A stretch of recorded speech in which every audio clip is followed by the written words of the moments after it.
in the context of the people who are assembled here for this interaction, I think we can go straight to the heart of what yoga represents. Because one of the problems of the current popularity of yoga is that we have to always dilute what it represents to be able to meet the popular expectation, and I will even say popular demand. There's a marketplace of yoga, and the marketplace wants you to reduce it to a level where it can be bought and transacted. Unfortunately, that is also necessary, perhaps as an entry point for many to enter the deeper ranges of what yoga represents. But nevertheless, when you hear somebody say, and casually, oh yes, I'm taking care of my health, I practice yoga 20 minutes a day, somewhere it hurts, because the word is utterly misused. And so the theme which I had selected for our discussion today is yoga as a science and technology of transformation. And I'm going to be very specific about the use of these words and why I've used the word transformation, because we normally associate even the deeper sense of yoga as primarily centered on liberation. And while that is also true, it is not the complete sense of the word. We have to recognize, going to the Sanskrit root, yoga as union with that, the ultimate, the divine, the absolute, the transcendent, the universal, as well as the divine in the individual. All these are included in the yoga union with the divine.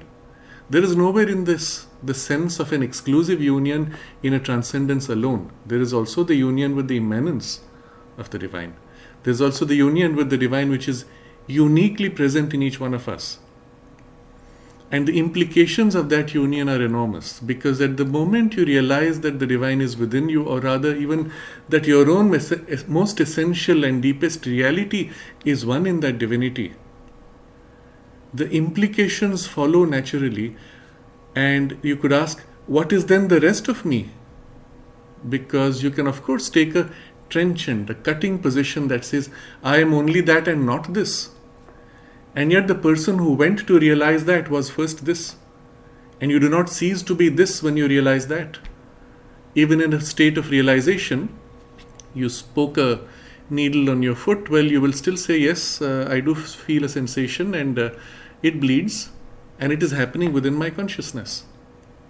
So in an individual realization where you are one with the divine, you do not cease to be one with the part of you that is engaged with the world and in the world. Equally, when you experience the oneness of divinity in universality, and you experience literally your consciousness as vast as the universe, and even you experience the universe within you, you experience yourself in all beings and all beings within you at the same time. In that universality of the consciousness, or even opening to a still greater, I will use the word cosmic consciousness, you do not cease to be this individual, nor do you cease to be that stone which is out there, or the physical reality of the Mother Earth, while you may experience a deeper spiritual reality equally. And so you could again make a trenchant distinction saying that alone is divine, and therefore by consequence this becomes either illusory or it becomes a domain of suffering which is then to be rejected. But you could ask, where did this illusion come from, or where did this domain of suffering come from? And we will say it comes back from that in some form. It is a reflection of that or a part of that. And still the question remains then, why is it all there? And if we recognize that our universality of the experience in yoga also embraces the universe, or even pours out into the universe with a tremendous creative power, which is the original sense of the word Maya, the creative power which measures out relativities out of the absolute, then again the question remains, what happens to this when I am in that? Even when we experience the divine as transcendent, we live in a consciousness which is beyond space and beyond time, and we are one with the divine in that transcendence, beyond relativities, in an absolute, which is the goal of the Buddhist realization, for example, and other traditions. In that absolute, you do not experience relativities as other. Rather, relativities are contained in the totality of the Absolute. You could again create a trenchant separation, and the relativities again become either a domain of suffering or illusory or even non-existent or a secondary reflective reality. Nevertheless, the question remains, what do you do with it when you are one with that divinity? And I'm going to go straight to the consequence of pursuing this line of exploration is that divine does not separate itself from this reality or this world which is on the surface. However much you may call it superficial, however much you may call it limited, however much you may call it a domain of ignorance and dualities, that divine still contains this and is immanent within this. The question then remains, when I live in my diviner part of me, the rest of me which does not live in the diviner part, what happens to it? And many of the ascetic traditions have simply said you discard it, and at the time of death you finally merge and never again return. But again, the deeper sense is not satisfied. Why did you even get in if the whole goal was to discard and remove? Or why did the divine itself express in this or through this? Why is it immanent here if the whole goal is to dissolve this? And the implication of this pursuit is that all of this too is an expression of the divine, and although currently an insufficient, limited, distorted, and even erroneous expression of the divine, yet it is an expression of the divine which is progressively growing to express greater and greater possibilities of the totality of the divine. And we come here to one of the fundamental declarations in the Vedic tradition, Sarvam Khalu Idam Brahman. All this verily is the divine. And this includes materiality, even including the body and the cells and the atoms. This also is divine. If you recall, in the Upanishadic tradition, the young child of the Rishi is asked to meditate, to realize the divine. He is asked to meditate on that which is the origin of all things, that which sustains all things, that into which all things merge. And after a period of concentration and meditation, dwelling on this quest, he comes back and says, Annam Brahman. And the Rishi says, very good. He does not say wrong. He says, very good. Go further, go deeper. And as you know, he goes through Pranam Brahman, Mano Brahman, Vijnanam Brahman, Anandam Brahman. Going through these, each of these represents as if a layer of the reality. But when reaching the highest, one does not discard these. Rather, one sees these as aspects, layers of expression of the Brahman. And you do not know Brahman if you know only that or only this. You must know the totality of all these to know Brahman as he knows himself. You could make a choice that I will know Brahman only in its transcendence, only in its existence outside space and time, and thereby extinguish my awareness of these things. But your extinguishing your awareness of these things does not make these things go away. Because the others who are embodied will still experience these things. So it's more as if you chose to become unconscious or unaware or ignore an aspect of the reality of the Brahman, because that was your choice, not because that was the complete experience of Brahman. And so if you asked yourself, how would Brahman experience Brahman? And when you seek to realize that, that's when you have the complete experience of Brahman, not your decision that says, I will only know Brahman's transcendence and not his immanence. So this is the point Sri Aurobindo makes, that when you look at the world from this perspective, the entire manifestation, and we won't use the word creation, because the creation has a very limited sense. As it comes in the Abrahamic tradition, the creator and the created are separate. But a manifestation, the one that is, flows out to become what he is. And the infinite potential, Ananta Gunam, flows to fill and unfold in this flow of the manifestation. Because it is Ananta Gunam, whatever is manifested is never complete. There is always more. And the more is not merely a mechanical sum. It's like you count 1, 2, 3, 4 and you keep on going to infinity, but they are all equivalent finally. in the relativity.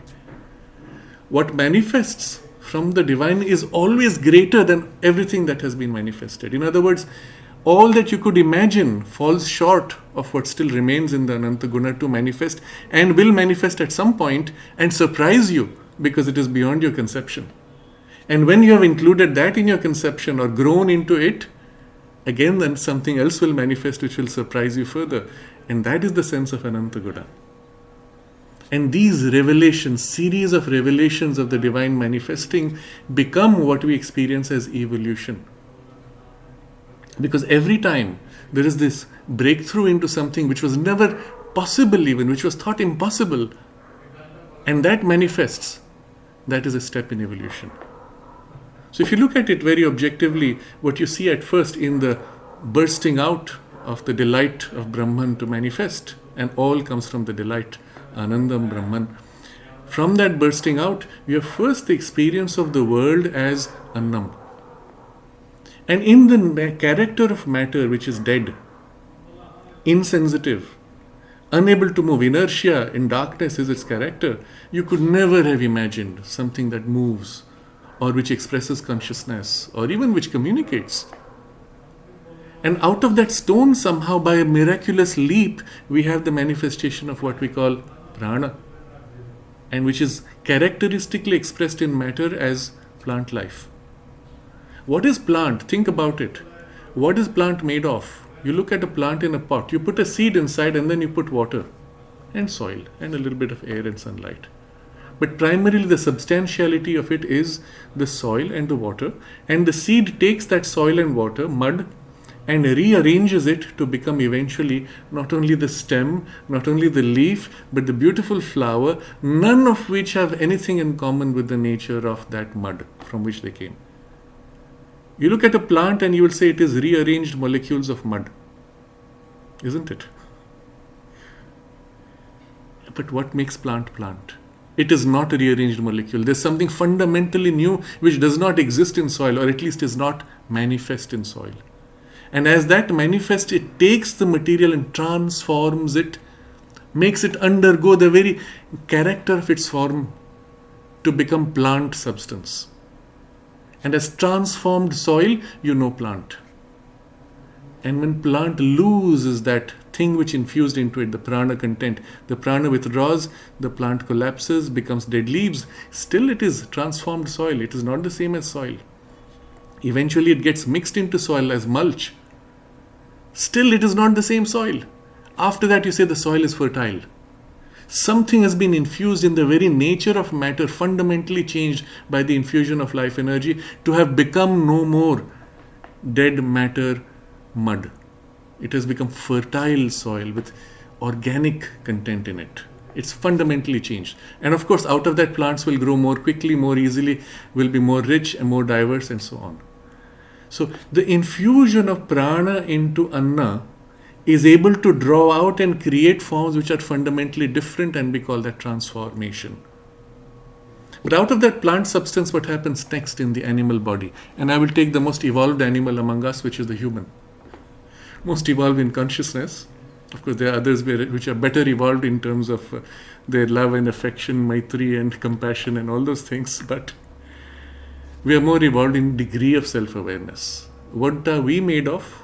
Biologically, we eat the plants. Even if you eat animal, the animal ate the plant. And what are the plants? Mud. So we are mud which was first transformed by life force, by prana, and then again taken up by conscious awareness. Manomaya.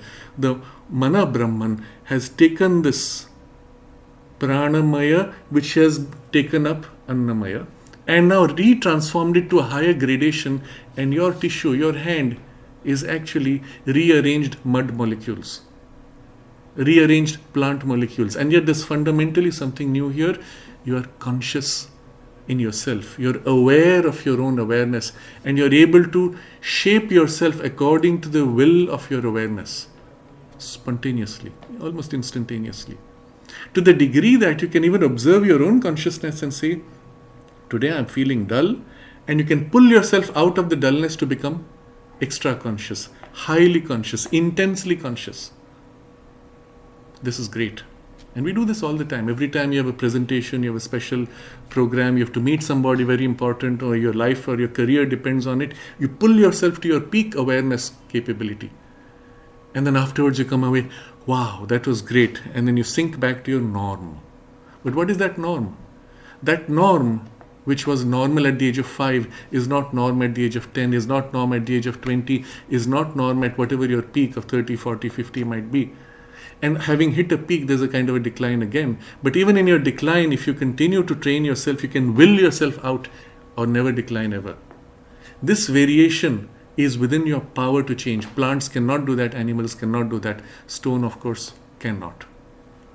This power of the Manah Brahman aspect, the power of the Manomaya consciousness, taking up life force and matter and reshaping it into its terms, brings it to a level of awakening in which now this thinking brain, conscious body, mind, can actually say, what's next? Not only it can conceive of what's next and change to become something more, it can conceive of the next step, which it is not yet capable of on its own. This is why in the Veda we have this extraordinary description of how all these creatures are being created, and they say, yes, this is good but not good enough. And when the human being is first created, then they say, yes, this is a worthy vehicle for us to enter. And each of the deities takes up a station in different parts of our being as psychological powers, leading our further evolution to the next. And what is the next? And you see, in the unfolding of the sequence, it's always going up the chain, the scale of consciousness towards the totality always. It's never this abandoning that. As our mind has embedded itself, it has embedded into living matter. It has not abandoned matter. So to the very next level that comes, and if you follow the sequence in the Upanishad, we have the next level as being the Vijnanamaya. The Vijnanam takes up the Manomaya and the prana and the annamaya, that is the mind, life, body, and raises it to its terms, recasts it, transforms it into its terms. What will that substance be like? Not only will it be conscious, it will be super conscious. But the nature of Vijnana we have to recognize. And here I have to take a slight detour of explanation, because Vijnanam is not merely what we have normally been taught in our textbooks. That is just like the word yoga has over time been somewhat reduced in its popularization. The term Vijnanam also has been reduced and is currently associated primarily with the intellect. If you look at the Vedic text and you go back to its original sense, Vijnanam is not intellect. It is described as the Satyam, the Ritam, the Brihat. These are the three terms used to describe Vijnanam. Satyam as truth. Is your mind capable of even truth? It is so bound in duality, is incapable of truth. Any truth you can articulate is always made false by a greater truth, which is then made false by a still greater, more complete truth. This is not domain of truth. Ritam is the dynamic flowing out in rhythms of that truth in forms, in manifestation, in flowing, changing circumstance. Our mind is not capable of that. And then Brihat, vast, infinite. Our mind is not capable of infinity. You cannot even conceive of infinity. You can conceive of an idea of infinity, but you cannot imagine infinity itself. Just as an exercise, try to visualize or conceive of the infinite, and in your mind you will picture something very large, and then something larger and larger and larger, but always it is finite, growing more and more big. It's never free of boundaries. You can only conceive of things bound. So this is not what they meant by the Vijnanamaya. And if Vijnanamaya is described as the next level, then it is certainly not just an epitome of the mind. It represents a different grade of consciousness, and there are extraordinary descriptions in the Veda by which we recognize it as a higher grade, of which our mind is a highly reduced, even reflected status. In our current human experience, the power of intuition is our first glimpse of that Vijnanam, but it is a limited glimpse. In the Veda, the intuitive consciousness is described as the ray of the sun, but not the body of the sun. And it is, the body of the sun is infinite, Brihat, but the ray of the sun is a finite projected ray. When it enters your mind, it gives you a flash of insight.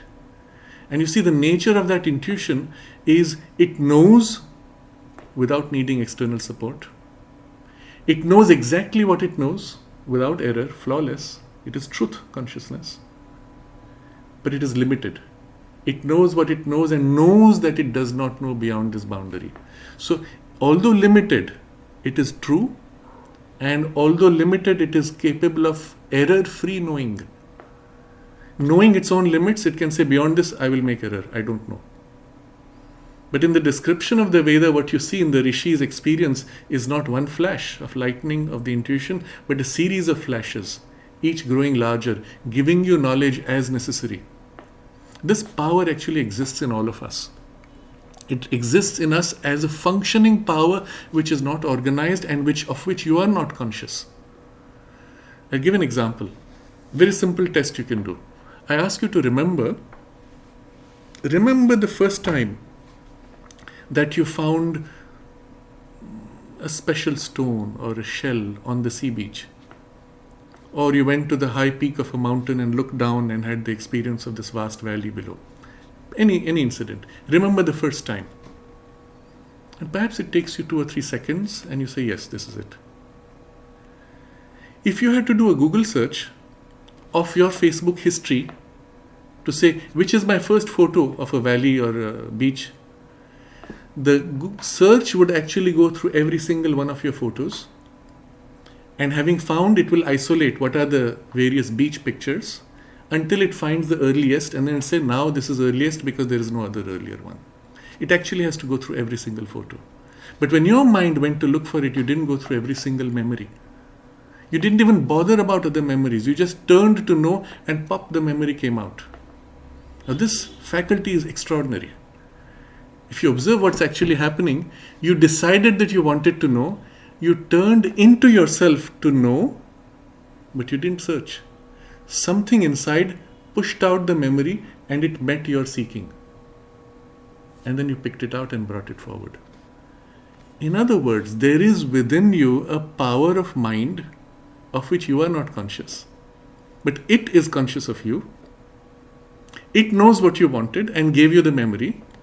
But how did it give the memory? It did not go through serially among all the thousands of or millions of memories. It held all memories in a single whole. It's like a parallel processing machine. Every single memory is simultaneously present. And the moment you say, I want this, it simply pushes that part which it already is, without needing to sequentially search. Anything you seek to know, you turn to know, it knows what you're looking for and pushes forward the memory that you want. Think about what is this extraordinary faculty, which is error-free, knows everything you know and perhaps more than what you're consciously knowing. It can even pull out things you've totally forgotten, things you've forgotten that you forgot. And when those memories pop up, you say, wow, I'd forgotten even about this. I didn't even know it existed within me. What is that extraordinary power of knowing, which does not need to be serial, which is infinite, which is always true and error-free, and is already a part of your mind but at a secret level? And so this is the very interesting question which is raised in the Kena Upanishad. What is it that directs the mind to go to its mark? Again, I will give you a problem, let's say a technical question of some kind, whatever your field of expertise, or if it's just like go to a school child and say, I'm going to give you a problem. And you're going to solve the problem, and halfway through I come and say, well, how far are you? You will say, I am almost there. Or someone will say, I'm just beginning, I'm getting a hang of where it is, but I'm in the right direction. Now I'm going to ask you a question. If you don't know what the solution is, how do you know you're in the right direction? If you don't know what the solution is, how do you know you're close? And then I may say, how much time do you need? And you'll say, okay, give me 10 more minutes. Definitely in 10 minutes I'll get it. If you don't know the solution, how do you know you'll get it in 10 minutes? Because something within you already knows. Because it knows, it guides your mind. It is like a magnet moving iron filings.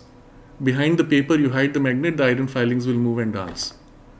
But when the filings feel the power of the magnetic field strongly, they say, yes, I'm close. When they feel the pull of the magnetic field, which they cannot see, and they cannot see the magnet, they know it is in this direction. So this faculty, and this I will say is the closest we have to the Vijnanam, or rather it's a reflection of the Vijnanam operation in the mind. This faculty and its source, finally the true Vijnanam, is what directs the mind to go to its mark. And this is the fundamental question, the first question the Kena Upanishad raises. And it answers the question also by saying, that which thinks not by the mind, that power by which the mind thinks, that is what it is. So straight away it's pointing you to the Vijnanam as a higher, greater, fundamentally greater power. Not just power of intellect. It is far greater than the intellect. It is power of true knowledge, which is vast, infinite. And so this ray of this coming into us is the intuition, and the intuition flashes to give us insights and guide us. But it always knows, it already is what you're seeking to know. And Sri Aurobindo points out, this is a very interesting insight, he says, one of the peculiarities of the human mind is we are always seeking an ideal. True knowledge, complete knowledge, error-free knowledge, true power, absolute power, effective always, against all resistance. True happiness, which does not have an opposite, which is not bound in dualities. True love, which is not dependent or bound by compulsion or cannot fail. True freedom, that is so free, nothing could bind it. And all these ideals which we have, justice. What is justice? You try to formulate it, you'll end up with rules which can always be countered. And you go to any court of law, you will never get justice because of the skill of argumentation or biases. You can never do it. And yet we know it is possible. Yet we seek that true love and true justice and true freedom. And why? Because it exists not here in our mind, but in that greater power which is above the mind. And because mind is an expression of that, it has a faint memory of that. In the manifestation, it is top-down unfolding. It has a memory of its home, and so it seeks that. And the urge within us is never satisfied, although it fails again and again and again in the limitations of finiteness of mind and dualities of mind. It knows there is something greater, which is beyond duality and yet accessible to you. And you know when you approach it. You also know when you depart from it. And so it is something close enough. It's not just a fantasy of some far-off reality.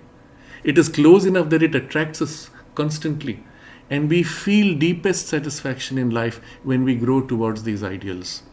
We lose sense of purpose when we wander away from them. And that tells you something.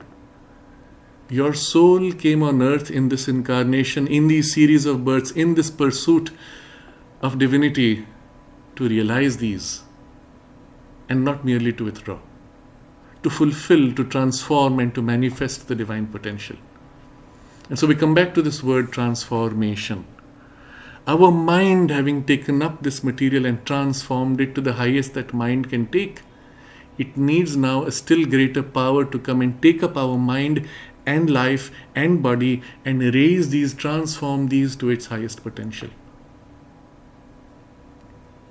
And the nature of that transformation is that you will live in the divine consciousness while still participating in the divine manifestation. And this is the true sense of the word Leela, the divine play, the divine delight revealed in forms.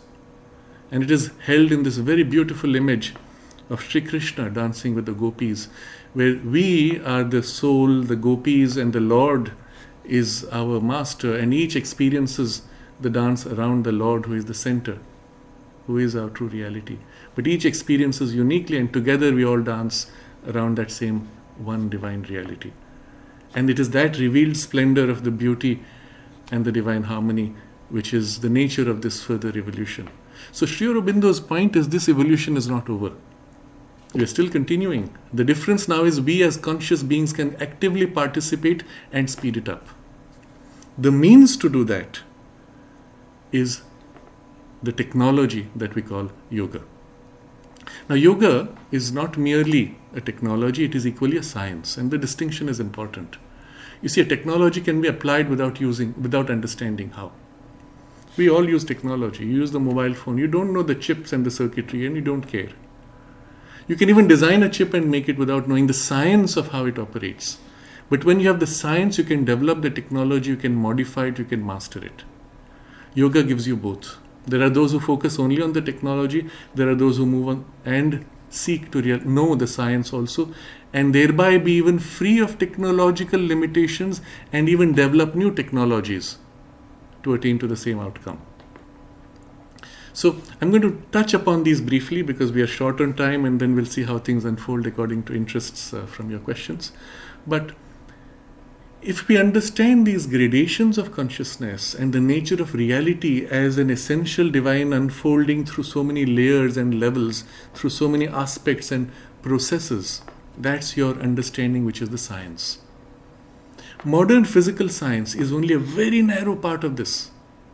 If this science could open to understand the pranic processes and the energies and the powers, functions, principles, laws, for lack of a better word, because we are used to that term, but it's not law there, it is much more principles.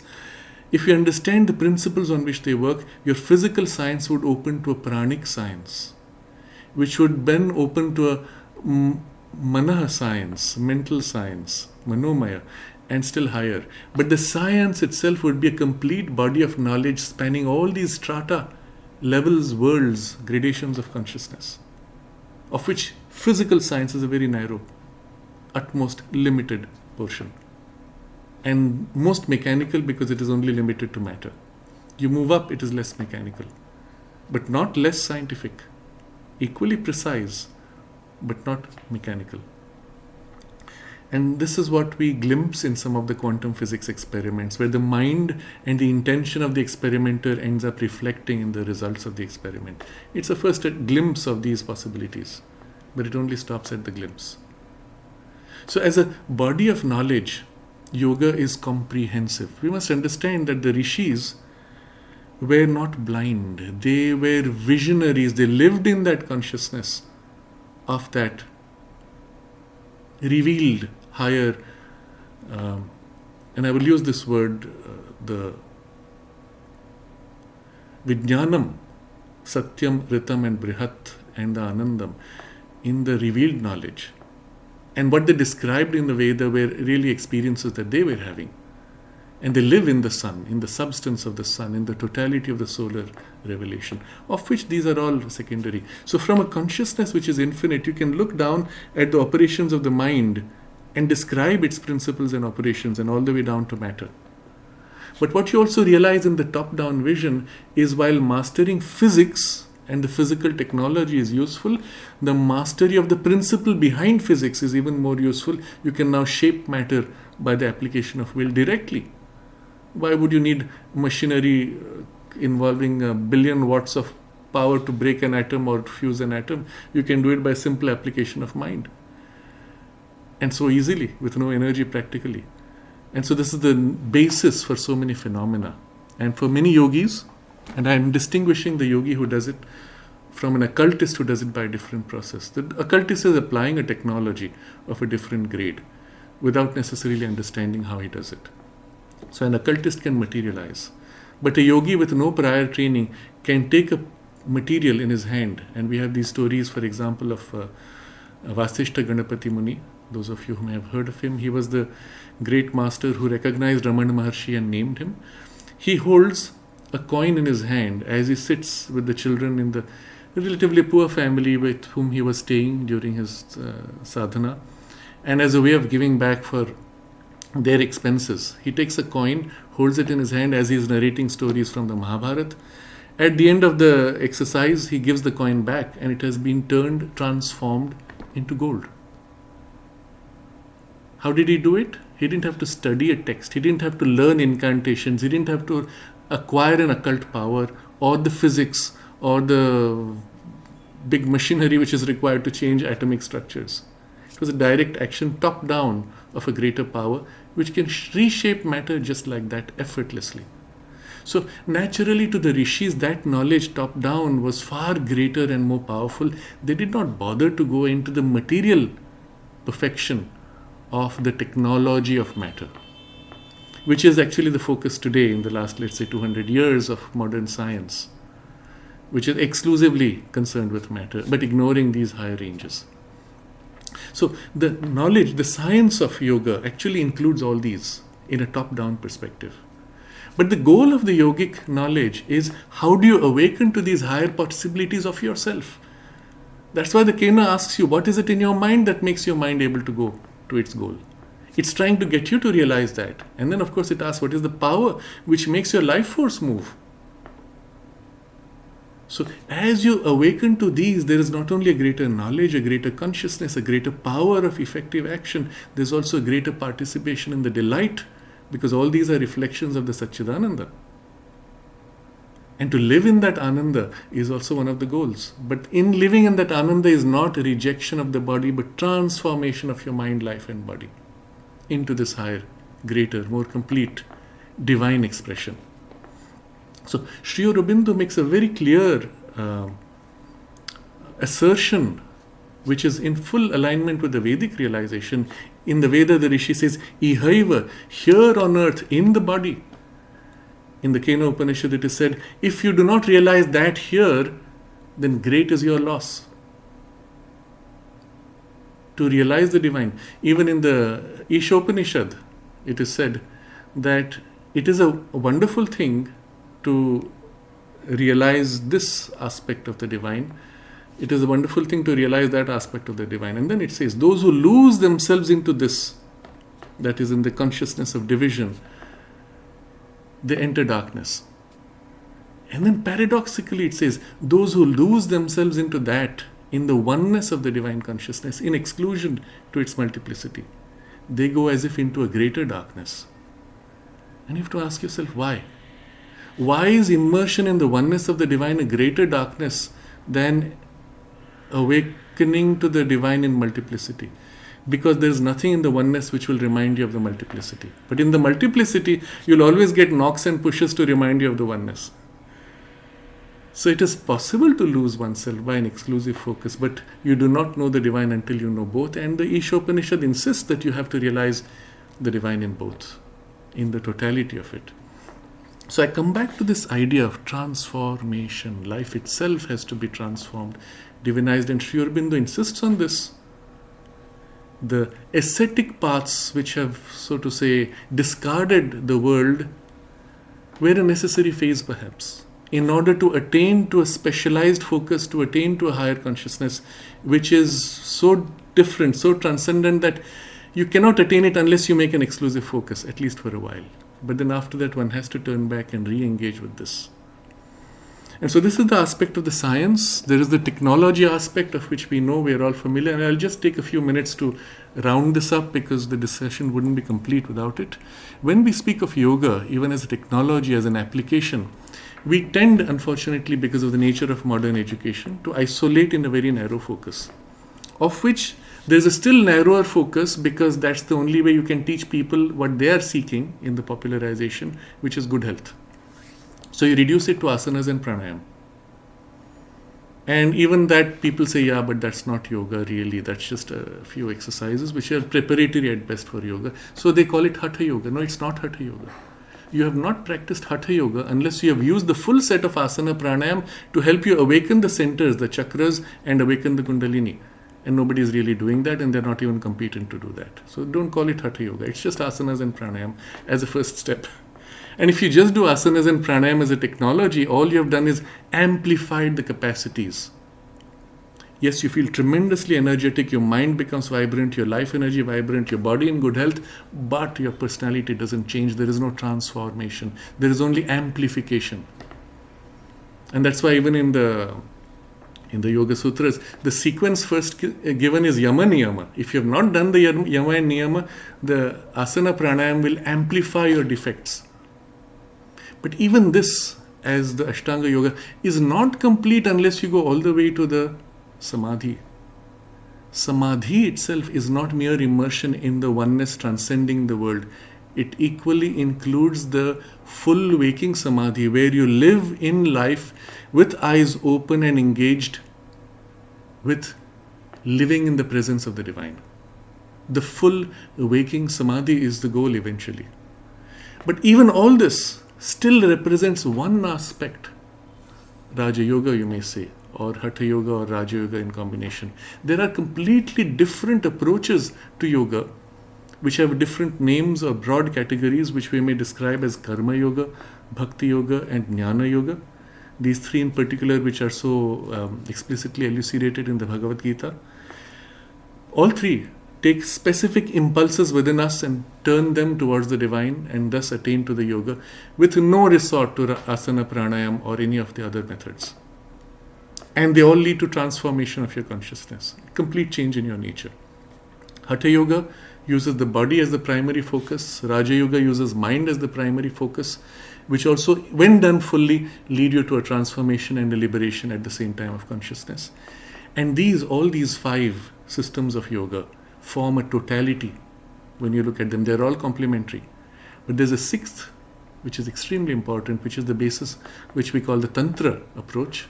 And it's not Tantra as taught in the West, which is only the Kama Sutra. It has nothing to do with Tantra. Tantra here represents the principle of surrender to the divine Shakti. In recognition that it is the divine Shakti as power of God, the creative energy which forms the universe, which has really pushed you and your evolution and awakened you to where you are. And it is that Shakti awakened from above which can take you to your source and realization and transformation.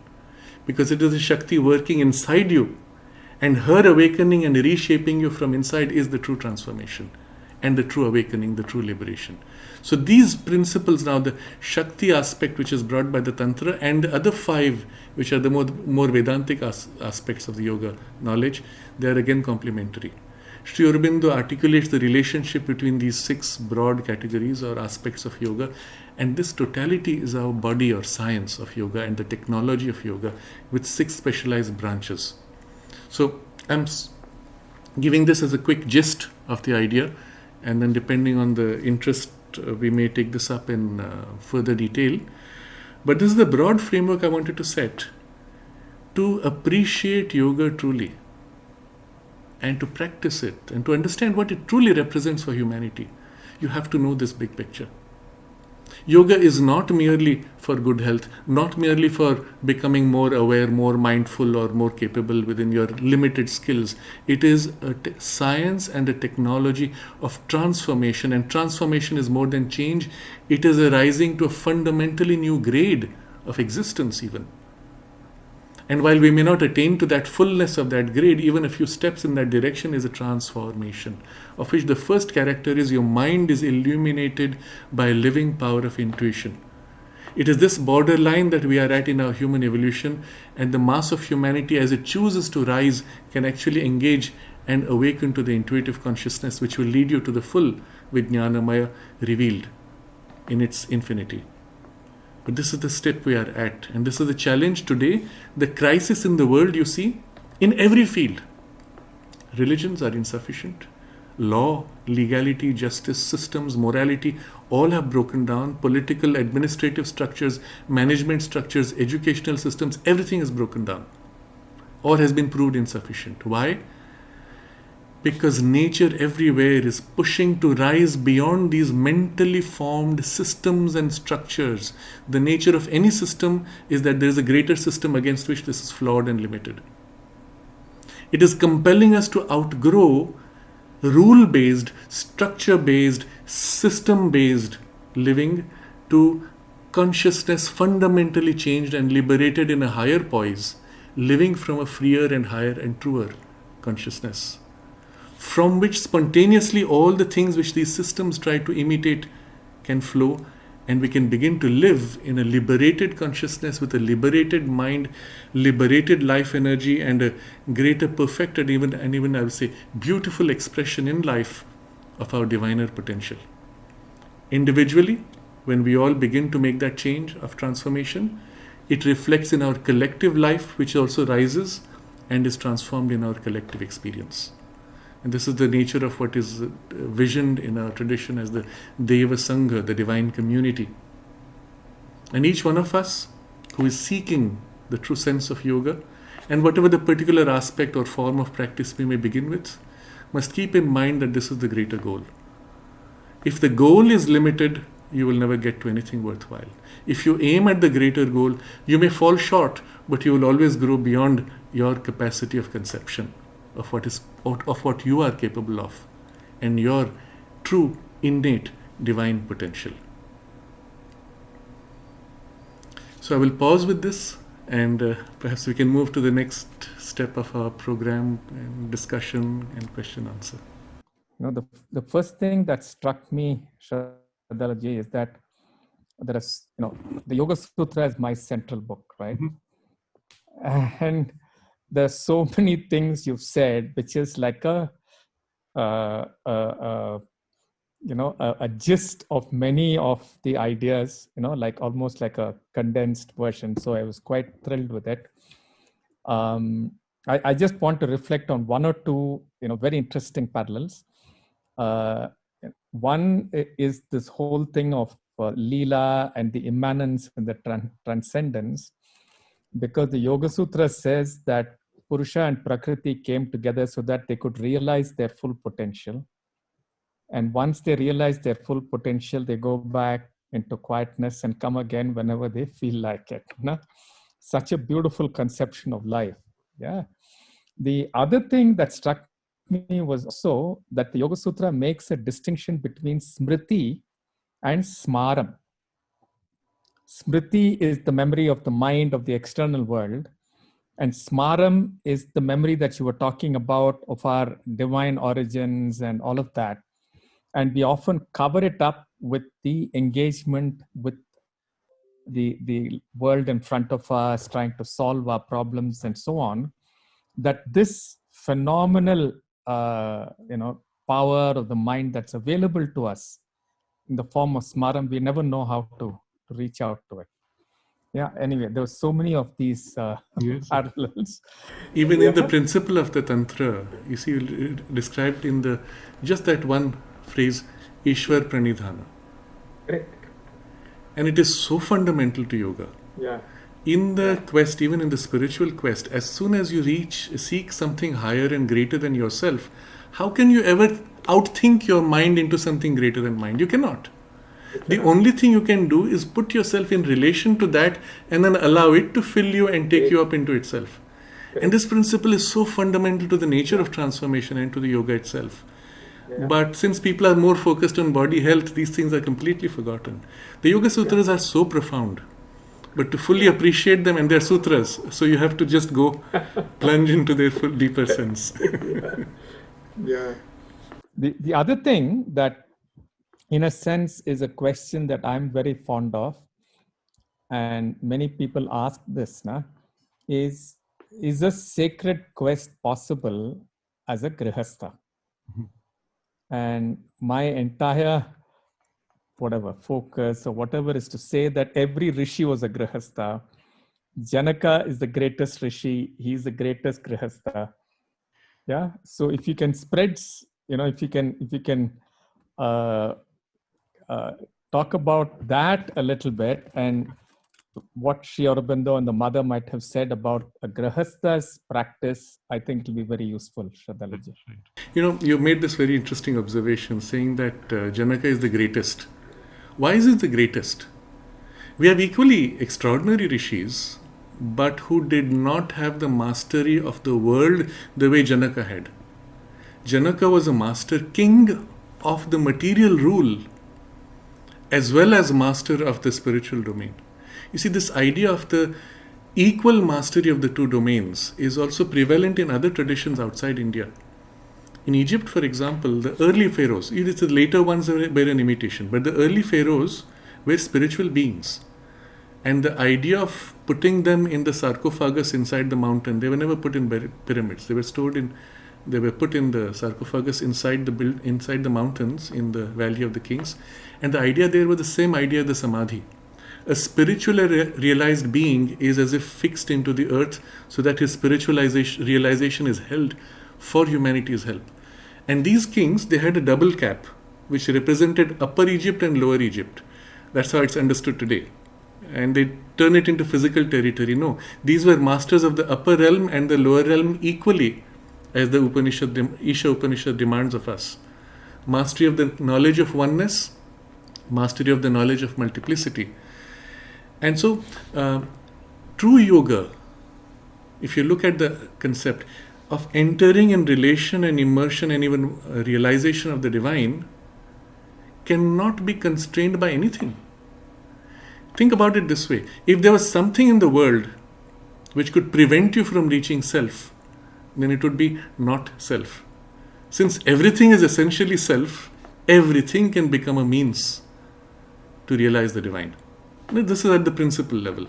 Now, in the technology of the yoga, when we say, or there are traditions which will say you cannot do it if you are in the worldly life. But again, this idea does not exist. It is only there in the ascetic phase. Once the world was discarded as the goal and the goal was outside the world, then you had to make a choice. But if you go to the original sense and if you go to the Vedic tradition, the idea of the divine was Sarvam Khalu Idam Brahman.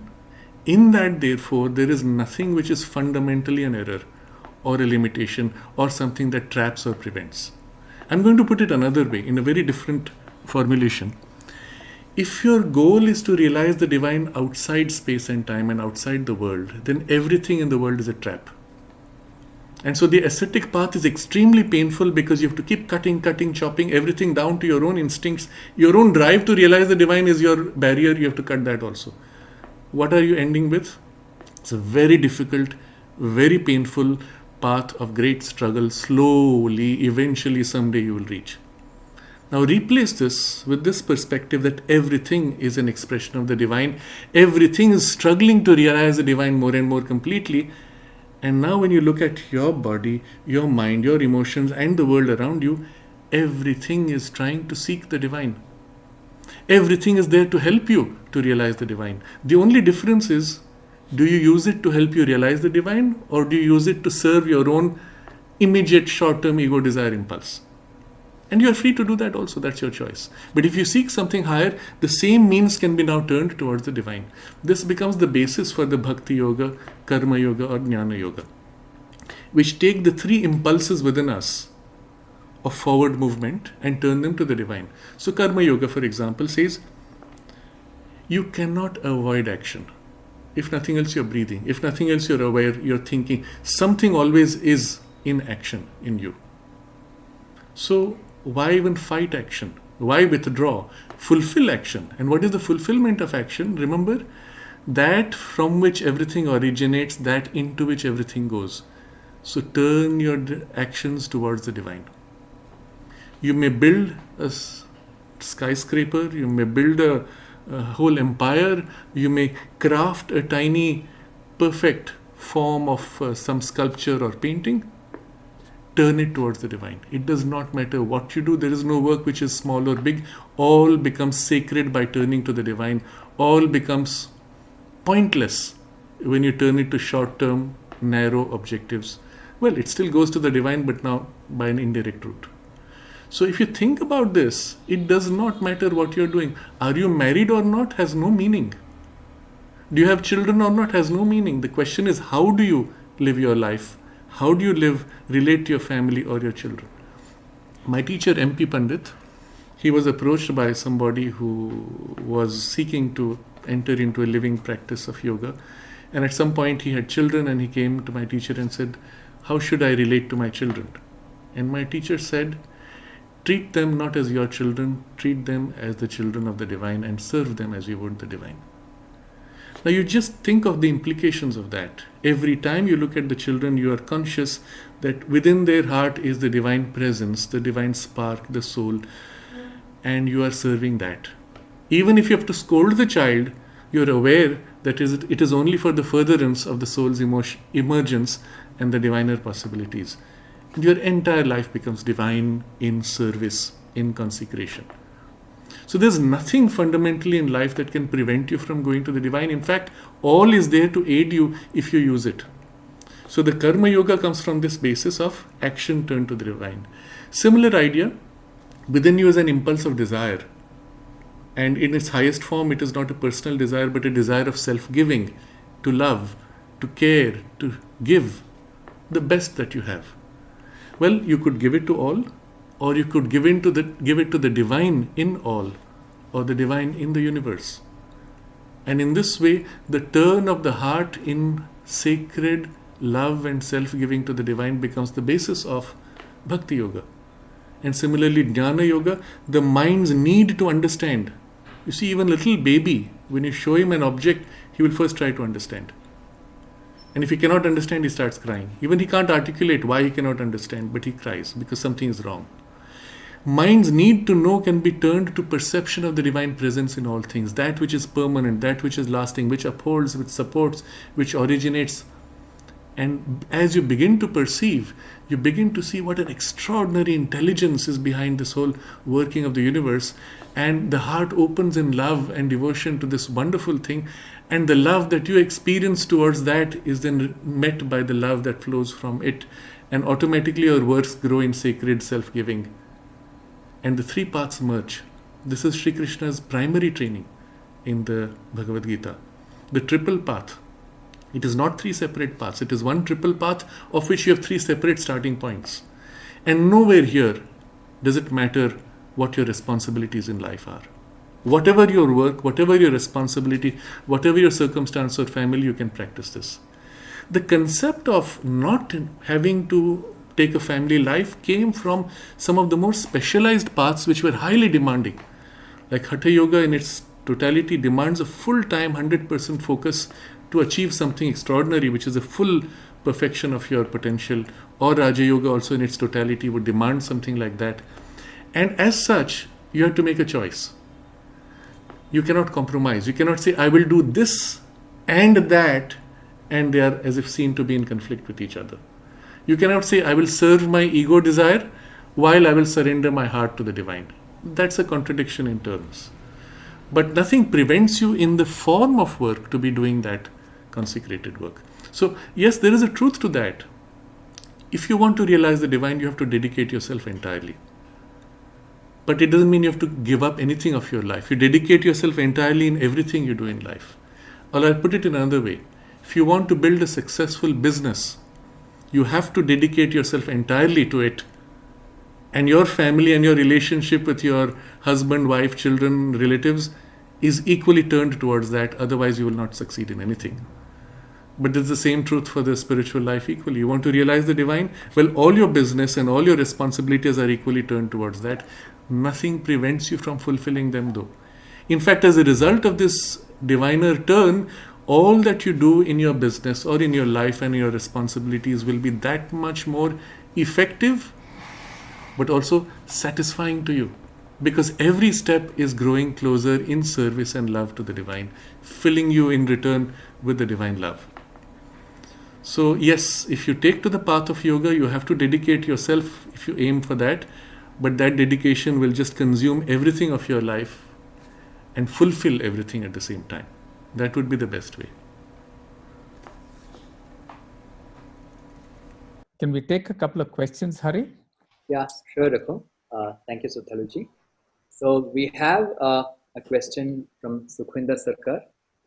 She's asking, this is relating to the earlier reference to the memory. So as there are different koshas with their unique intelligence, is there different types or grades of memory, remembrance, as we move to more and more subtler realms?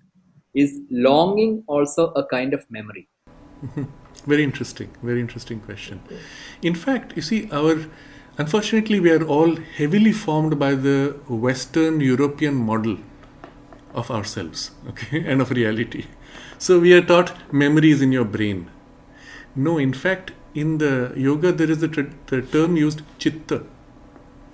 Chitta as substance of the mental consciousness. Not chit, but chitta, in which things happen in the mind awareness. And the very nature of chitta is to recall and remember every imprint that comes into it. Extend this now into all the domains. In every domain, in all substance, because all is substance of the one, chit in essence, but all is substance of the same one. In everything there is impression which remains, and that is memory. So even if you sit on a chair or a stone for a few minutes, you leave, the warmth of your impression is there, or the press of the impression is there, and it's a memory in matter, isn't it? There's evidence today that if you take, for example, water and put it in contact with an object and shake it, then you take out the object the water molecular structure retains the memory of that object and actually qualitatively changes to represent the quality of that object. This is the basis of homeopathy, by the way, but this is validated by very physical conventional sciences, the memory in water. So yes, everything has memory all the way down. But the lower you go in grades of consciousness, the more the memory becomes dull and difficult to access and rigid. The higher you go, the more the memory is clear, free, open and awake and aware of itself, which is what the character of our mind. But there is a deeper memory, what you asked about longing, deep within us. What is our deepest longing? Is for the ideal. There is this story in the yoga tradition of the deer, the musk deer, which smells this perfume and looks for the source and starts running. But the moment it starts running, it loses the smell. And so it runs harder and still loses even more. That's our life, chasing after things outside for satisfaction. And then exhausted, it stops, and once again the smell comes back because it comes from its own source, from within its own consciousness. And this is the nature of our human life. What you seek as true love, true happiness, true satisfaction, true friendship, whatever it is you're looking for, true security that is becoming more and more important today, or even true power, true knowledge. All these are essentially within you. Because they exist within you, you know it is possible and you seek for it outside you. And while seeking outside is our first instinct and necessary perhaps to our immediate development of the outer part of personality, and you do satisfy yourself by learning things, reading books, acquiring skills, wonderful, but then you feel something missing. And the deeper longing now begins to awaken, which says, yes, but there's something more. After all this fame, all this skill, all this mastery of my particular field, I feel I'm missing something more which is possible. And that's when you are called to turn within. And the deeper memory of the soul is calling you. And the soul's memory is the memory of Satchidananda, because we are all our souls are emanations like a spark from the main fire. We are emanations of Satchidananda. If you recall the line in the Veda, the rishis celebrate our existence as children of immortality. Shrinvantu vai amritasya putraha. You are children of immortality. And if you are children of immortality, your inheritance is also of that Satchidananda. But as children, we first forgot our source. But the deeper longing of the soul recalls there's something important. After we have exhausted everything else, it calls us back to that, to realize that immortality here in life and to make life a divine life. There's another beautiful question I would like to read out. This is from Kanti Katepalli. She says, I have this image of Krishna with universe in his mouth when asked to open. And she says, Krishna is present and in him the universe. Then where am I located? Inside him or outside? It's a very important question also. Look at it this way. The divine we tend to limit to one aspect. So either he is in the universe or universe is inside him. But what if both are true at the same time? Because now you have to look at it in a slightly different way, and we're not used to it. So it's initially you make a shift, but once you make the shift, you'll never lose it. The analogy you may give of a mother who is giving birth to a child. What is the body of the child formed of? It is the tissue of her own body which becomes the child. Now in the divine consciousness, in the origin, there is nothing other than that. So when the universe is born, it is out of the divine consciousness that the universe is born, and everything that exists is essentially substance of Satchidananda. But on the other hand, when there is this flowing out into forms, where does it flow into? There is nothing other than him, so it flows into him. The entire birth and unfolding of the universe takes place within the divinity and the infinity of that Satchidananda. So yes, both are true. The divine is immanent in everything, but everything is held by the transcendence of the divine from outside space and time and from within space and time. So think of it this way, when you look at the universe in this way as the body of the divine, and we are looking at only the most material part of the body, it's like ant looking at the elephant's toe, not knowing of the full elephant, wandering on the elephant's toe, not knowing the whole reality. So we are looking at the most material part of the universe, and it's so beautiful. Everything is beautiful in the universe, except when we come and mess it up. But everything is spontaneously beautiful because it expresses the divine or strives to express the divine. But at the same time, the divine is in everything and in within us. So we have actually three relationships with the divine. One is the experience of the divine within us. Sri Krishna is the Lord within your heart.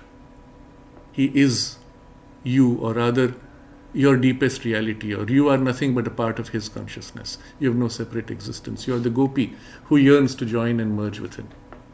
That is one experience. The other experience is the realization of the divine around you. Every form conceals Him. Every form is a mask through which He plays, taunts you and nudges you and wakes you from your sleep and calls you to realize Him. Where? In every form, as much as within you. Because if He is within you, He is equally within all. And you must realize Him there also and play with Him through those forms. That's the second realization. And there's a third, which is after all these, He still stands above, free of them all, as the ultimate magnet of our journey of evolution and rising and transformation. You know, the word Krishna, people don't know its true sense. We say Krishna because Krishna, the word means black. Yeah, he was dark-skinned. No, that's wrong, completely wrong. The word Krishna, you go back to the Sanskrit root, Krish is the same root as Akarshana, attraction. So he is called Krishna because he is that he who draws you to himself, the most seductive presence, influence and power in the universe, because the entire universe bursting out of his heart and love is then pulled back by his love, the most powerful attraction of love in the universe. It is the aspect of the divine, by definition, the highest personality of the divine that turns to embrace the universe with love and draw it back to his oneness and delight. So there is the third experience of Sri Krishna as transcending space and time, embracing space and time and drawing it all back into his oneness and holding it in his oneness. So this is one way in which, these are three ways in which you will relate to the divine. But there's another aspect which comes with the Tantra, where his power, his creative power, his energy, which is Krishna and Kali, pours out in the universe and she leads you to him. So you put yourself in her hands as the Divine Mother and she takes you to the highest realization of the Lord. So there are many ways in which you can relate, and the nature of the sadhana changes depending on these relations. If you have the most complete perspective, you can also have simultaneously the most complete and the most naturally easy sadhana, in which she carries you to the Lord, and you have the delight at each step of the journey. So, next question is from Ranu Mishra. What does it mean to turn the action and its outcome to divine? Is it selfless charity or generosity? Yes, so all these generosity, charity are very good, but they are human moral constructs. Why are you generous? Because, well, you should be sharing what you have got. You have taken so much from society, you must give it back. And with it, there is the assertion of the ego of the generous person who says, I am so generous. You see, there's a beautiful story again in the yoga tradition of the disciple who approaches his master and says, I want to be your humblest of disciples. And the master says, even in humility, you want to be the greatest. See, the problem with these constructs is that, they're just constructs. The nature of the karma yoga and the consecration bypasses all these constructs. They come from the recognition that in any case, whatever you do, it's going to the divine. Try to not send it to the divine. You throw it in the waste paper bin, you throw it in the machine that crushes it, it's still going to the divine. There's nothing other than him. In fact, you do nothing, still you end up pouring all your energies into the divine. And on the other hand, where did your energy come from? Where did your intelligence come from? Where did your love and affection come from? You didn't create it, you didn't invent it. It comes from the divine. So your impulse to action is from him. The goal of the action is anyway going to him. What are you in the middle? You don't matter. Rather, what can matter is you can choose to participate in the joy of that self-giving, or you can choose not to participate and choose to be miserable and say, I'm a victim of circumstance. That's the difference of yoga and not yoga, or rather conscious yoga and unconscious yoga. Sri Aurobindo makes this very interesting observation, because ultimately everything happening in life is pushing you to grow and evolve. And so he says there is this large, massive, unconscious yoga of nature, by which everything is growing anyway. You do nothing, after 1,000,000 years you will evolve. Into that now, when you wake up sufficiently and you say, but this is what I am seeking and this is what I want, I'm not going to wait 1,000,000 years because I can attain it in this lifetime. Then you do the very same process, now you do it consciously and participating in the process, and therefore speed it up, and that we will call now conscious yoga, and therefore accelerated evolution. So the whole principle of the Karma Yoga comes from this recognition. Anyway, it comes from the Lord and flows to the Lord. What can you do? By participating in this yajna, because the whole of the movement of life is a yajna, by participating in the yajna, you have the delight of the yajna. The benefit of the soma, which is awakened in the yajna, is yours to participate in and to partake in. And so it does not come from any artificial construct of generosity and goodwill and you must be nice and do good, do bad. None of these matter. So you can start with this idea, or you can start with the heart's perception. Whatever I do, however much I do, its value is only if I share it with the Lord. And again, you don't do it for generosity. You do it because that gives you the joy of sharing with the Lord. And you turn it to that. That's all. So the nature of the yoga process outgrows these superficialities. I just add something here, Shraddhalji. Yeah. There's a very clear injunction in yoga that any action that is tinged by guilt or shame is a self-destructive action. So much of this idea of generosity and philanthropy is often tinged with some of this. Yes. And often they also bind you further into your sense of self-importance, which is great. Please feel important. But there are many reasons to feel important. You can feel important because I am superior to that fellow and I need to beat him down to prove my superiority.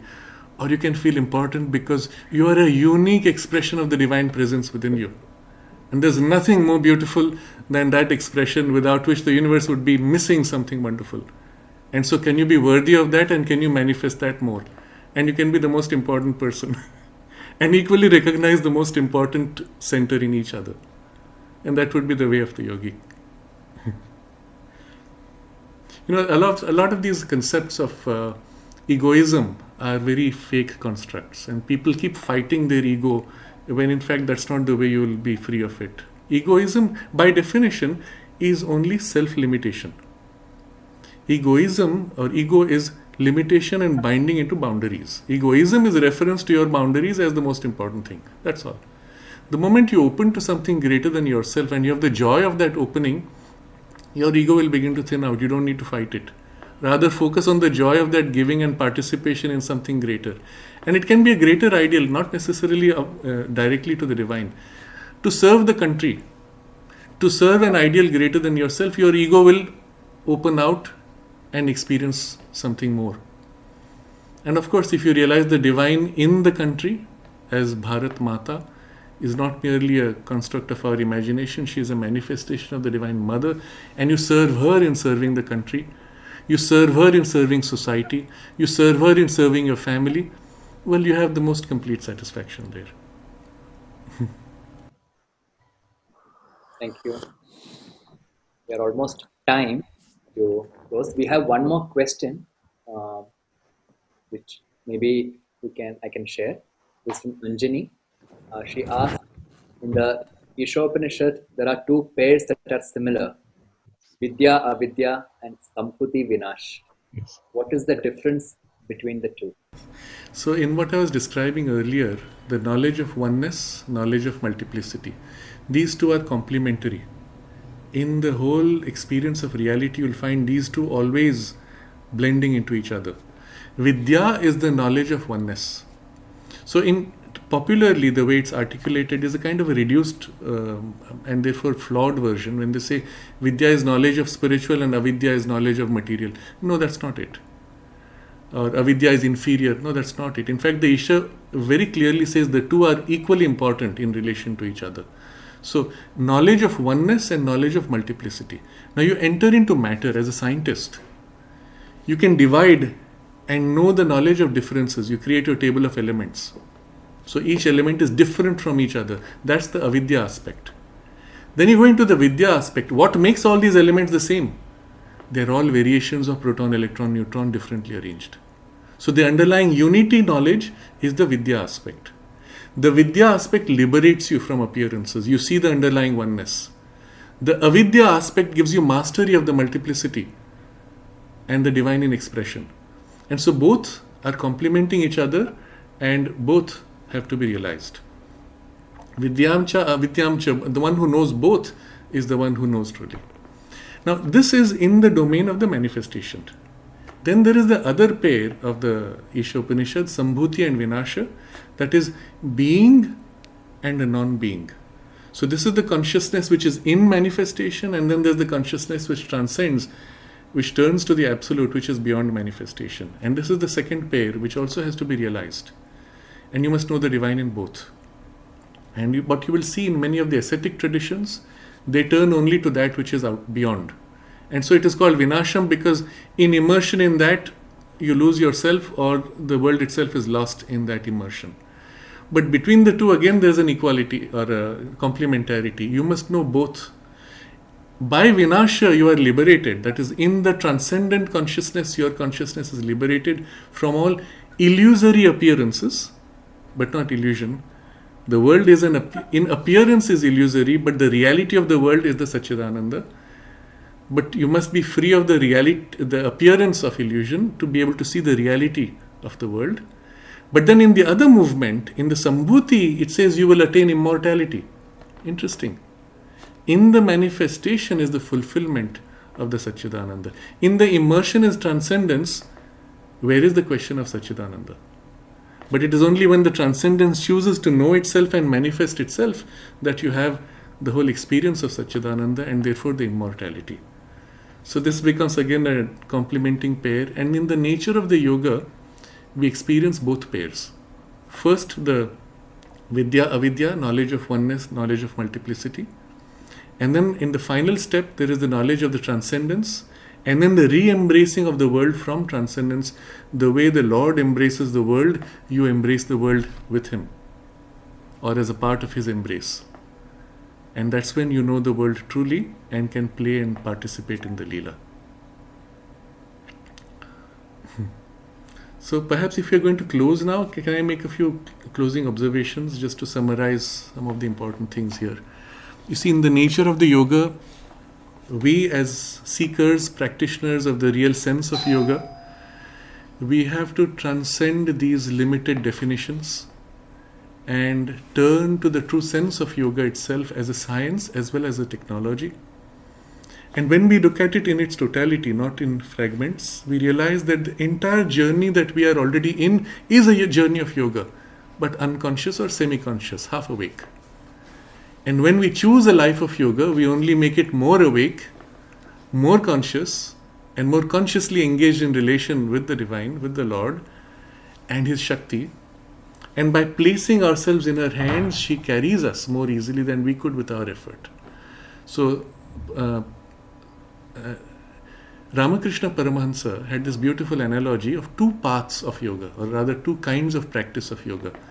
The more ascetic and personally willed practice is the way of the baby monkey. So the baby monkey, what does it do? In order to be able to cross from one tree to another, it has to hold its mother by the neck, and the mother jumps from branch to branch, carrying the baby. But if the baby loses his grip, he falls. And the nature of the yoga is, whatever effort you may make, finally you are dependent on her carrying you. So you grip her, you tight, and then if somehow your entire effort flags, you fall. And then you again pick yourself up. And The other way is the way of the baby cat. The baby cat puts itself in conscious surrender to the Divine Mother. The mother picks it up by the scruffs of the neck and carries it from branch to branch. The responsibility of carrying and the burden of the effort is in her hands, not in yours. In practice, there's a blending of both. You have to make an effort to be able to put yourself in her hands. To that extent, your personal effort is necessary. But the more you are able to give yourself, the more easily she is able to carry you, and the more completely she is able to carry you. And that journey is the journey not only of awakening, but of transformation, where she fills you and becomes you. And this is epitomized in a very beautiful mantra. Sri Aurobindo says it is a mantra given for India's awakening, and that is the song that we know as Vande Mataram. And as long as people sang it, India awoke and became free. But when we became free, we discarded this mantra and put in its place something which was of a very different meaning. But in this mantra, the Rishi Bankim Chandra describes the relationship with Mother India as the Divine Mother. And he says, in my heart, you are the devotion. Hridoye tumi ma bhakti. He says, Bahute tumi ma shakti. In my arms, you are the strength, the power. In my mind, you are the intelligence. And it is your image that I install in temple and temple. Tumari pratima, mandire mandire. Mandire is, the temple is your heart. When you invoke the Divine Mother, or you awaken to the presence of the Divine Lord and the Divine Mother within you, and your heart becomes the temple, and you realize the love within you is her love, the strength in you is her strength, the intelligence is hers, and you give these to her in consecration, in gratitude and self-giving, she fills you and amplifies all these powers which are hers. She leads you, and as you worship her, your life grows to become a sacred life. And to serve the Divine Mother as Mother India is one of the easiest ways to be able to put into practice these relationships with the Divine in our daily life. And I would exhort all of you not only to have a personal relationship, but equally in the collective relationship to serve the Divine as Mother India. And it is one of the most beautiful and fulfilling experiences.